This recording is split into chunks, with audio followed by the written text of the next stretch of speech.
હાથમાં જોઈ શકો છો કાકડી પર અસલ ઉગી ગઈ છે, જોઈ લો. અને આ છે તુર, એટલે તુર પણ મોટી મોટી થઈ ગઈ છે.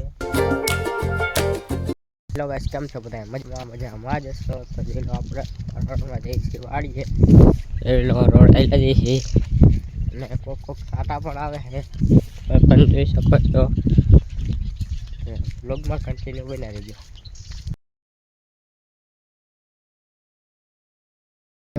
પણ જોઈ શકો છો આ છે આપણી વાડી, અને જોઈ લો મિત્રો આપણે રવિવારે તે ઉગી છે, જોઈ લો. અને આ છે એડા એનકા કપા છે, અને કપા ઉલકા પણ રવિવારેલી છે, એ હમણાં આપણે એનકા જઈએ એટલે બતાવશું. હાથમાં જોઈ શકો છો કાકડી પર અસલ ઉગી ગઈ છે, જોઈ લો. અને આ છે તુર, એટલે તુર પણ મોટી મોટી થઈ ગઈ છે, એ તમે જોઈ શકો છો.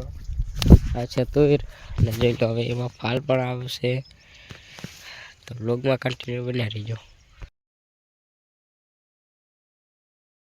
મિત્રો આપણે કાકડી વાત થઈ ગઈ, જોઈ લો વરસાદ પણ ચાલુ થઈ ગયો છે, એટલે આપણે ટ્રેક્ટરના ધુમાડિયામાં ઢાંકવાનું છે ડબલું. ચાલો ધુમાડિયામાં ડબલું ઢાંકી દઈએ. જોઈ લો આપણે સલાખો ઢાંક્યો, પણ આ ધુમાડિયામાં ઢાંકવાનું ડબલું, ચાલો ઢાંકી દઈએ.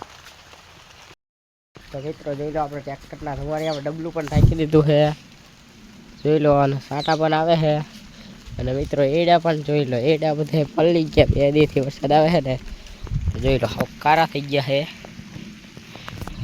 તો બ્લોગમાં કન્ટિન્યુ બન્યા રહીજો.